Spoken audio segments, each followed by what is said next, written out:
Angkat kedua tangan kita sama-sama. Akuilah Tuhan dalam segala laku, maka Tuhan akan meluruskan segala jalan-jalan.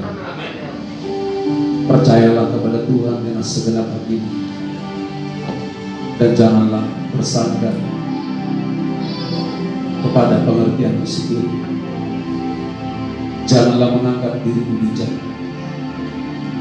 tapi takutlah akan Tuhan. Amin.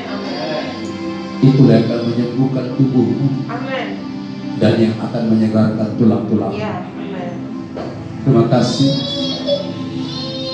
buat kehadiran Tuhan dalam hidup kami. Terima kasih setiap kami memuji Tuhan, Kau hadir menyediakan berkat melebihi dari apa yang kami doakan dan mengharapkan. Terima kasih Tuhan. Berbicaralah Tuhan kepada kami, nasihati kami, tegur kami, supaya kami kembali kepada kasih yang mulia dalam mengikut Engkau Tuhan. Terima kasih. Dalam nama Tuhan Yesus kami siap hati untuk menyambut firman Tuhan. Yang siap dengan firman Tuhan sama-sama katakan amin. Boleh tepuk tangan dulu buat Tuhan. Silakan duduk semua. Oke, shalom. Bapak Ibu, juga mungkin ada remaja, anak-anak. Selama memberikan firman Tuhan kita boleh duduk diam tenang ya. Semua ya. Tuhan, terima kasih buat Bapak Pendeta Andi, Mas Andi, ya, memberikan kepercayaan, kesempatan buat saya. Ya, saya sangat bangga setiap melayani jemaat seperti ini, saya senang sekali. Ya, nah hari ini saya bersama dengan istri saya. Saya perkenalkan nama saya. Ya, saya Pendeta Rinaldo Hindaon, asli orang Batak. Boleh saya tanya, karena kepalanya orang Jawa, biasanya jemaatnya banyak Jawa nih. Biasanya begitu. Kalau jemaatnya Manado, biasanya Manado. Kalau jemaatnya orang Batak, biasanya jemaatnya banyak Cina gitu. Ya. Ada orang kita Batak di sini, Batak aja. Tinggi.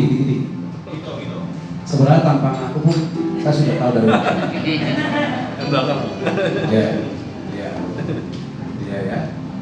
Oke, ada lagi orang Batak? Belakang Batak. Terus ada orang Jawa, coba angkat tangannya. Monggo Sami. Iya, Sami ya. Ojol. Saya ini bahasa Jawa nggak tos ya. Karena saya lahir di tanah Jawa. Nama kampung saya Tanah Jawa, tapi di Sumatera Utara. Ya. Ya. Ada orang Tionghoa. Di Jambi kalau dibilang Cina itu kayaknya kasar. Ya, tapi suku Tionghoa ada. Dari matanya saya. Ada orang Manado. Ada kok? Jemaah depan juga biasa ya. Ada kita orang Titik. Ada? Titik? Papua ada? Lampung ya. Ya, saya asli orang Batak. Saya Marga Tindaon. Istri saya Purba. Saya dikaruniai anak 2, 1 putra, 1 putri. Anak saya yang besar baru masuk kuliah tahun ini di Jakarta. Besok saya akan menjumpai anak saya. Dan anak saya yang paling kecil kelas 2 SMA. Saya usia hampir 53 tahun. Ya, sudah lumayan tua sebenarnya. Nah, Bapak Ibu, dari tadi pagi saya sudah melayani di GBI Joyful. Tadi saya khotbah jam 11 di GBI House of Prayer. Hari ini di GBI Rumah Doa. Ya. Nanti sore saya di GBI Kedau. Betul ya? Iya. Tempat sini luar biasa ya. Luar luar biasa. Dan hari ini temanya berbeda-beda, ya. Ibadah GBI House of Prayer juga tema yang berbeda, di Joyful juga berbeda. Nah, saya hari ini nggak pakai makalah, ya. Tapi temanya gereja ini 1 bulan ini kalau nggak salah ya, itu dia Pak. Berbicara tentang kasih mula-mula, ya. Kasih mula-mula itu adalah cinta pertama. Cinta pertama itu susah dilupakan. Betul ya? Saudara kan pernah jatuh cinta. Kalau saudara pacaran, perhatikan ya. Saya rindu selama saya khotbah jangan ada yang main handphone ya. Karena sudah kebiasaan di gereja saya, tidak ada handphone. Ya. Saya itu sempat saya tantang anggota semua pekerja saya. Setiap mau pelayanan saya kasih tempat bakul, masukin handphone semua gitu loh. Ya. Karena saudara tahu PT Mitsubishi itu perusahaan yang besar. Kalau mereka meeting itu selalu handphone dimasukkan, karena selama meeting mereka tidak fokus Pak, karena banyak orang sambil main handphone. Makanya saudara juga lagi ibadah, lagi pelayanan, saudara harus tahu apa tujuan kita. Karena ini berbicara tentang kasih mula-mula, ini sebenarnya bukan perkara yang mudah. Untuk kita bisa mengalami Tuhan kembali, kita perlu memiliki integritas. Kita harus jujur dengan apa? Dengan diri kita sendiri. Nah, saudaraku, berbicara kasih mula-mula. Kasih mula-mula adalah cinta pertama kita kepada Tuhan. Pertama kali kita jatuh cinta. Saya kasih mula-mula itu saya masih ingat ya, mulai tahun 90 saya sudah mengalami Tuhan. Dan akhirnya saya mengambil keputusan untuk dibaptis tanggal 20 bulan 6 tahun 93. Saya dibaptis. Saya dibaptis di Cisarua, Bogor. Jam 12 malam lewat 5 menit. Saya ingat Pak. Jam 12 malam.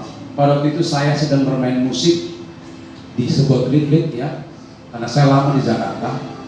Jadi waktu itu saya mengalami Tuhan sungguh-sungguh. Waktu itulah saya menyerahkan diri kepada Tuhan. Benar-benar malam hari itu adalah malam pertama kali saya mengalami Tuhan dengan luar biasa. Itulah kasih mula-mula buat saya. Saya masih ingat. Itulah pertama kali saya jatuh cinta sama Tuhan. Dan sampai hari ini terus kita harus bertobat. Memang dalam perjalanan iman banyak orang jatuh bangun sekarang. Nah, saya percaya semua kita, mulai dari saya, mungkin juga Pak Gembala. Oh ya, tadi saya belum perkenalkan nama ya, udah ya. Saya menggembalakan di Jambi ya. Saya gembala GBI Ceria Jambi. Bapak Ibu boleh lihat juga di YouTube-nya ada ya. Kita sudah ada 3 kali ibadah. Saya baru fokus dalam pengembalaan karena selama ini saya dalam gereja di bawah Pak Niko di Jambi, salah satu rayon membawahi seluruh cabang. Lalu saya dipercayakan, saya mengembalakan sendiri sudah 5 tahun. Puji Tuhan, sudah Tuhan percayakan di kota kecil yang mengembalakan sudah ada 3 kali ibadah ya. Jadi hari ini saya bisa menjadi berkat bagi saudara. Nah, saudaraku, kita harus kembali kepada kasih mula-mula. Percaya dengan saya, setiap kita kalau nggak kembali kepada kasih mula-mula, kelak Tuhan tidak akan pernah berjumpa dengan kita, atau kita juga berjumpa dengan Tuhan. Contoh, dalam Matius 7:21-23, lihat Bapak Ibu, Tuhan sedang mempermalukan, Tuhan sedang menegur hamba-hamba Tuhan, anak-anak Tuhan. Perhatikan, dikatakan dalam kitab dalam Matius 7:21-23, bukan orang yang berseru-seru kepada aku apa? Tuhan yang masuk dalam kerajaan surga, melainkan ya, bukan orang berseru, melainkan mereka yang melakukan apa? Melakukan kehendak Bapa. Dengar Bapak Ibu. Jadi kasih mula-mula itu melakukan hanya kehendak Bapa. Lalu mereka komplain, bukankah kami telah bernubuat demi nama? Ayat berikutnya, Kami telah mengusir setan demi namamu, terus mengadakan banyak mujizat demi namamu. Ini level hamba Tuhan yang sudah kelasnya tinggi. Mereka nggak terima, mereka ditolak Tuhan. Lalu mereka berkata, kami sudah bernubuat, kami sudah mengusir setan, kami sudah mengadakan banyak mujizat. Dan pada waktu itulah Tuhan apa? Berterus terang. Apa kata Tuhan? Aku tidak mengenal kamu. Ingatlah padaku, hai kamu pembuat apa? Kejahatan. Pertanyaannya, bayangkan seorang hamba Tuhan yang memiliki karunia bernubuat, memiliki karunia untuk mengusir setan, ditolak Tuhan, ujung-ujungnya masuk neraka. Pertanyaannya, apa? Kenapa bisa ditolak Tuhan? Kalau kita bandingkan diri kita dengan hamba Tuhan ini, tidak ada apa-apanya kita. Jujur, bukankah orang karunia bernubuat atau mengusir setan sedang dicari orang hari ini di Pamulang ini? Kalau ada orang mendoakan orang lumpuh berjalan, dia buka gereja, gerejanya pasti penuh. Tetapi itu pun ditolak sama Tuhan, dibuang Tuhan ke neraka. Kenapa? Karena tidak melakukan kehendak Bapa.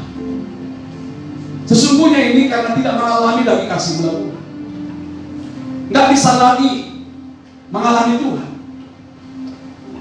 Hari-hari ini banyak orang terjebak di dalam kegiatan-kegiatan rohani. Coba kata ini, coba jujur, apakah kita ini masih bisa ngobrol dengan Tuhan?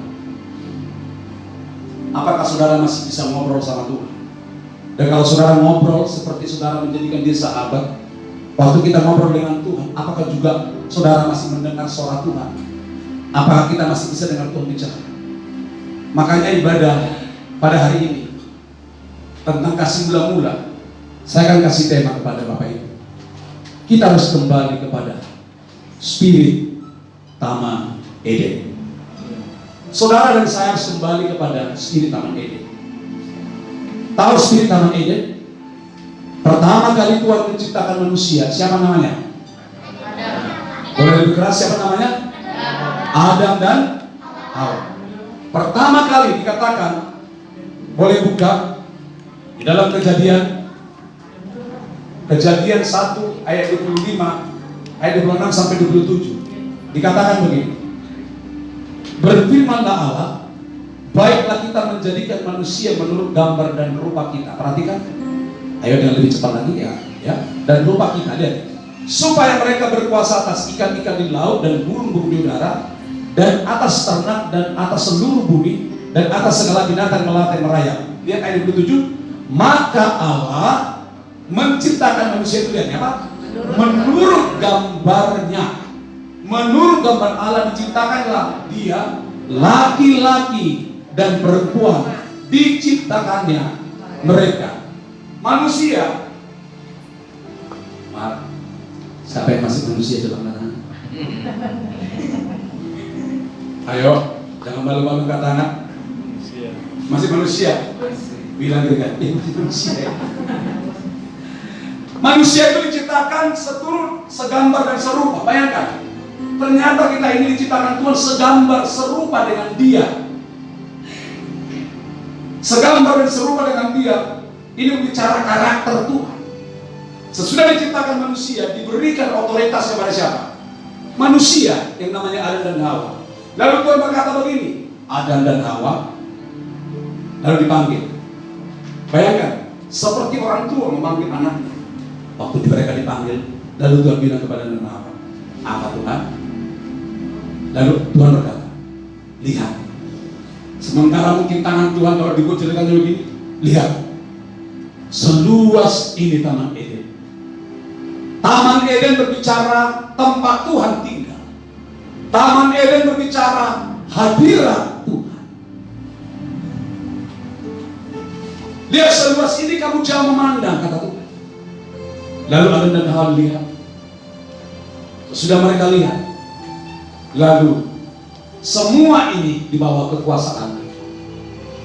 Kalau dibuat ceritanya, terima kasih Tuhan. Tetapi semua ini kamu bebas berbuat apapun di sini. Ini di bawah kekuasaan. Artinya apa? Di tempat ini kau bebas. Bebas engkau berjalan, bebas engkau menari, bebas engkau melompat. Pokoknya di Taman Eden ini kau bebas. Tapi Tuhan katakan, di dalam kebebasan yang saya beri, lalu Tuhan tunjuk, lihat itu ada pohon. Dilihat pohon itu namanya pohon pengetahuan yang baik dan yang buruk akan jahat. Lihat, Tuhan bilang, semua boleh kau makan, kau bebas di Taman Eden ini. Tetapi, perhatikan, pohon yang ini jangan kau makan. Kalau kamu makan, kamu akan mati. Gak makan, hidup. Lihat, gak makan. Kalau kau tidak makan, kamu akan hidup. Apakah Adam dan Hawa berkata? Apakah mereka kepo? Nah, si Tuhan udah. Mereka berkata, ya Tuhan. Tapi dalam perjalanan iman mereka, lihat ini, Alkitab berkata, Adam dan Hawa gagal. Sebenarnya dosa yang dilakukan oleh Adam dan Hawa, dosa yang dilakukan manusia pertama, perhatikan, bukan pada jatuhnya mereka makan buah pengetahuan yang baik dan buruk, tapi Tuhan berkata, semua boleh kau makan, kamu bebas di Taman Eden, tapi yang itu jangan sentuh. Kalau kau sentuh, kau mati. Kalau kau sentuh, hidup. Sebenarnya ini, lihat, ini masalah taat. Manusia pertama jatuh dalam dosa ketidaktaatan. Banyak hari ini orang Kristen, mulai dari hamba Tuhan sampai kepada jemaat, sangat mudah taat kalau sesuai dengan keadaan hatinya. Tapi kalau nggak sesuai dengan keadaan hatinya, hobinya melawan. Anak melawan orang tua melawan mertua, seorang bawahan melawan atasannya. Bahkan para penyembah seperti kita ini hobinya melawan, hobinya memberontak. Yang notabene kita ini pembawa masuk hadirat Tuhan, tetapi dalam diri kita sudah tidak ada lagi ketaatan yang sesungguhnya. Lihat, waktu Adam dan Hawa jatuh dalam dosa yang sesungguhnya adalah sebenarnya dosa ketidaktaatan. Coba Bapak Ibu perhatikan, bagaimana ketaatan kita sebagai umat Tuhan hari ini. Coba jujur, bagaimana Pak ketaatan saudara? Bagaimana ketaatan Anda? Orang Kristen sekarang lebih menyukai janji daripada menyukai perintah. Padahal janji tidak akan pernah membawa saudara kepada perkenanan Tuhan. Banyak orang mundur dari Tuhan, banyak orang kecewa dengan Tuhan gara-gara tidak mengalami janji Tuhan. Lihat, para janji Tuhan digenapi dalam hidup kita kalau kita sungguh-sungguh mendengar perintahnya. Boleh saya tanya saudara, mudah taat? Mudah taat? Mana? Mudah taat? Mudah taat? Seandainya di ibadah ini Tuhan bilang sama saudara, sebenarnya kasih mudah-mudah itu intinya bertobat sebenarnya. Kalau Tuhan bilang hari ini begini, perhatikan anak-anak, saya minta anak-anak ya jangan ngomong-ngomong, fokus ke depannya. Kalau Tuhan bilang sama kita, mungkin Anda lagi kecewa sama orang, terus ngapain sama orang? Anakku, ampuni orang itu, mau dan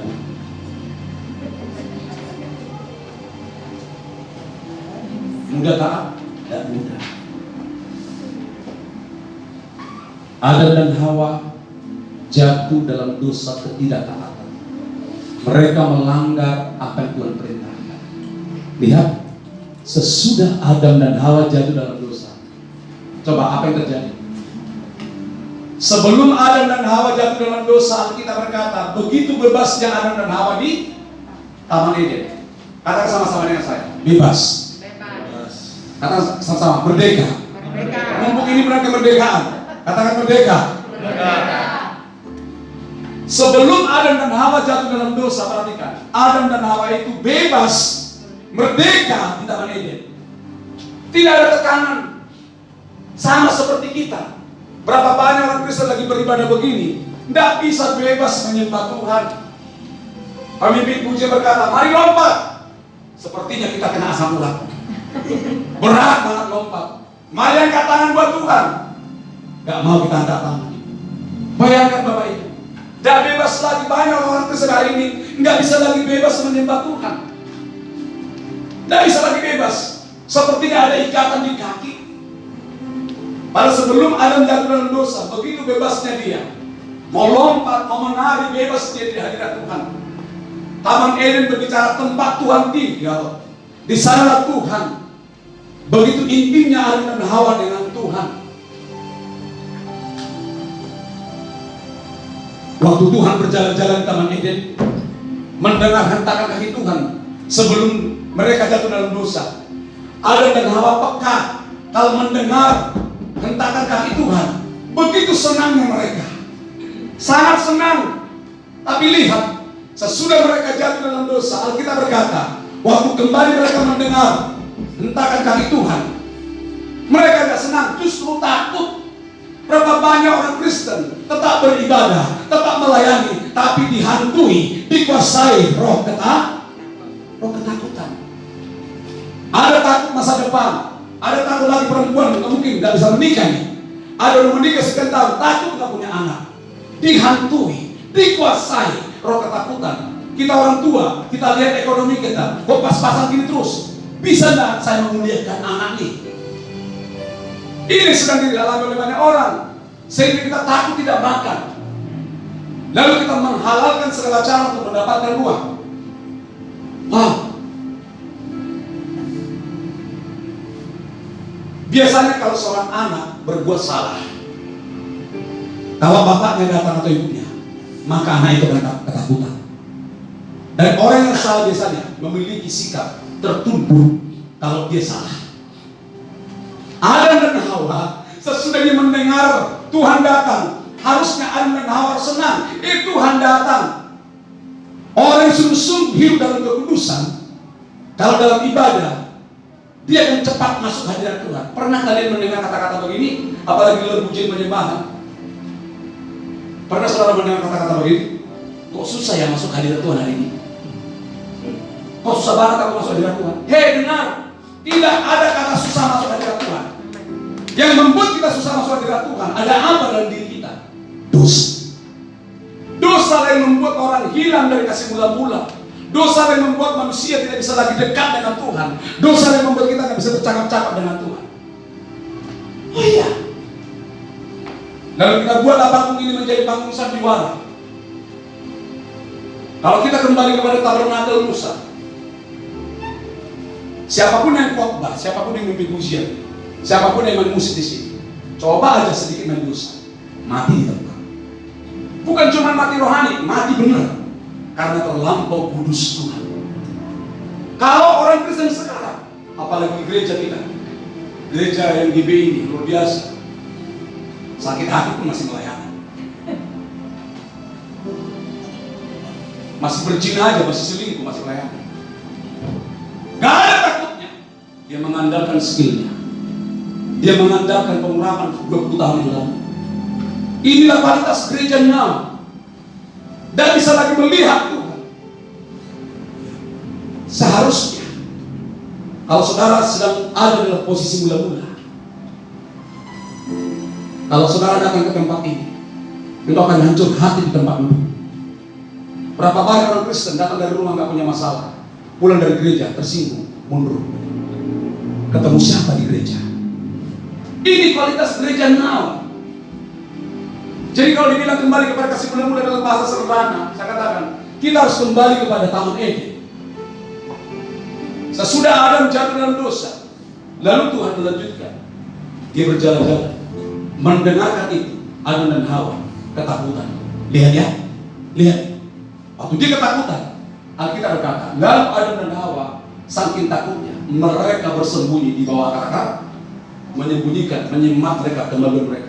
Mereka malu, mereka sadar telanjang. Adam dan Hawa sadar mereka telanjang. Padahal sebelum mereka berbuat dosa, Alkitab katakan Adam dan Hawa, laki-laki dan perempuan, setiap hari di Taman Eden posisi telanjang. Orang yang mengalami kasih mula-mula, kalau datang sama Tuhan, maaf ya, perlu kita di hadapan Tuhan secara rohani posisi dalam keadaan telanjang. Kalau telanjang, transparan, datang sama Tuhan, jangan berpura-pura. Adam dan Hawa bebas, maaf ya, dalam posisi telanjang jalan di Taman Eden. Gak ada malunya, bebas. Orang yang transparan apa adanya, dia akan mudah masuk hadirat Tuhan. Tapi kalau saudara udah tutupi, lalu kita udah sakit hati, lalu tetap kita berbahasa roh, itu lebih ngeri lagi. Masih bisa berbahasa roh, masih bisa kencang, masih bisa begini. Sampai berapa lama kita menipu diri sendiri? Tuhan gak pernah bisa kita tipu. Kita sedang menipu diri kita sendiri. Stop! Kita harus kembali kepada kasih mula-mula. Kembali kita kepada spirit Taman Eden. Harus memiliki sikap bebas, tidak di bawah satu tekanan. Dengar Bapak Ibu, perhatian. Selama ada dosa, selama ada sesuatu yang kau simpan rapat-rapat di hati ini, sepertinya kita anggap Tuhan itu buta. Dengar, Tuhan tidak buta loh. Dengar, Tuhan tidak buta. Dia tahu apa yang sedang kita kerjakan, dan Dia tahu kualitas kita. Kita kadang menganggap Tuhan itu buta. Tuhan tidak buta, Pak. Dia tahu.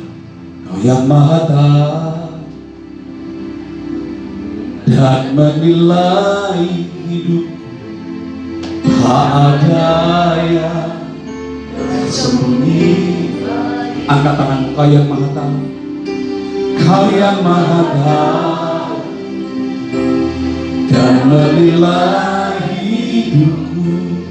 Tak ada yang tersembunyi bagimu. Dia Maha tahu, Bapak Ibu. Dia Maha tahu. Lihat ya, seorang anak, orang tua pasti peka dengan hal ini. Dan kau sudah punya. Yang paling tahu anak kita adalah kita sendiri. Dari cara dia bergerak, kita sudah tahu. Oh, anak saya nggak ada ganti ini, nggak seperti biasanya. Ada yang nggak benar ini. Papa mama peka itu, betul nggak? Kenapa Anda peka? Karena itu anakmu. Tuhan terlampau peka keadaanmu. Dia tahu sampai berapa lama kita menyembunyikan itu. Kasih mulai itu nggak perlu dibelajari secara teologi. Cukup kita bertobat, datang kembali kepada Tuhan, alami Tuhan kembali. Pasti Tuhan berkati kita.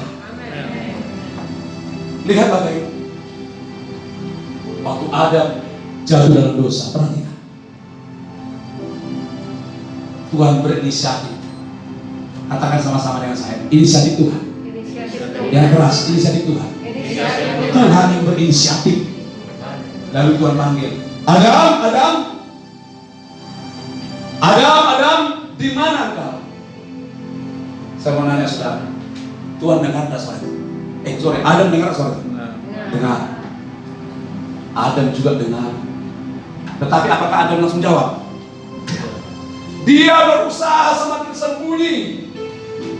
Dia kira Tuhan itu tak lihat dia. Kemana pun kau bersembunyi, sekalipun ke bawah tanah, Tuhan tahu. Sampai berapa lama kita ini menyembunyikan dosa itu? Itu yang membuat engkau letih secara rohani. Itu yang membuat kita gak bisa menyembah Tuhan. Itu gak bisa membuat kita melompat. Itu yang membuat kita gak bisa menyala-nyala. Dosa. Adam dan Hawa tetap bersikeras. Tuhan tetap bilang, saking sayangnya Tuhan kepada dia, tetap dipanggil. Ada. Dan saya tahu juga sore hari ini Tuhan juga memanggil nama kita. Tuhan panggil Adam, di mana kau? Di mana kamu Adam? Di mana kamu Adam? Makin takut Adam, makin sembunyi di bawah akar pohon. Sebelum dia buat dosa, jangankan dipanggil, mendengar tentang kaki Adam dan Hawa udah gemas, Tuhan datang, udah merindukan Tuhan. Tapi sesudah ada dosa, nggak bisa lagi rindu, malah takut. Artinya apa? Kenapa kita sering ketakutan secara rohani setiap hari? Itu jelas ada dosa. Waktu dosa nggak lagi rindu kita merdeka, kita bebas di hadirat Tuhan. Adam dan Hawa tetap bersikeras. Di mana kamu Adam? Di mana kau Hawa? Saking Tuhan terus panggil, akhirnya Adam dan Hawa memberanikan diri. Katakan sama-sama dengan saya, memberanikan diri. Dia memberanikan diri. Pernah kalian lihat anjing? Kalau anjing udah dipukul tuannya, makanya sekolah pujian penyembahan di bawah Niko Proskuneo menjilat seperti anjing. Kalau anjing dipukul, kalau tuannya yang mukul, langsung telinganya ke bawah, betul nggak? Dia takut ke bawah apa? Dia sembunyi di bawah kursi. Tapi di saat tuannya duduk di kursi, lihat nih, kembali lagi datang apa? Anjingnya dengan sikap tertunduk. Pelan-pelan dicium, dijilat kaki tuannya, itulah pros. Dicium. Waktu dicium, dia menunjukkan bahwa aku salah. Tuhan, aku salah, kata dia. Lalu tangan tuannya juga kembali pegang kepala anjing. Waktu dipegang tuannya kepala anjing itu, kembali telinga anjing itu apa? Naik. Baru dipercaya diri. Dengar saya, selama Tuhan belum pegang kita, selama Tuhan belum urapi kita, kita tidak akan pernah berdiri menyembah Tuhan. Anda akan menjadi Kristen yang tertunduk, akan jauh semakin hilang. Boro-boro ngalamin kasih bulan-bulan, akan makin jauh. Adam dan Hawa memberanikan diri. Akhirnya mereka datang. Ada di mana? Beranikan diri. Dia datang. Pelan-pelan dia datang. Pelan-pelan dia datang. Waktu dia datang, berhadapan dengan Tuhan, tapi posisi udah berubah. Kalau dulu melihat Tuhan pengen peluk ya, pengen terpeluk, wah, namanya jatuh cinta, ingat kan? Sekarang udah tertunduk, nggak pede lagi dia. Berapa banyak orang Kristen datang ke gereja, nggak bisa masuk hadirat Tuhan. Pemimpin pujian berkata, mari kayak tadi, mari sembah dia, mari lompat. Lalu dalam hati kita, lompat aja kau sendiri. Mari angkat tangan. Alasan kita, asal murah. Pokoknya banyak sekali alasan. Kenapa? Sesungguhnya ada sesuatu yang tidak beres di hati kita. Adam dan Hawa, perhatikan. Lalu dia mulai berangkat. Dia tertunduk. Dia nggak berani ngomong. Lalu Tuhan mungkin angkat dia. Sesudah diangkat, ya. Kenapa? Mulai ini. Kenapa? Ini contohnya Adam nih. Sorry bro. Kenapa kau makan? Kenapa kau langgar? Buah pohon pengetahuan yang baik itu sebenarnya hanya salah satu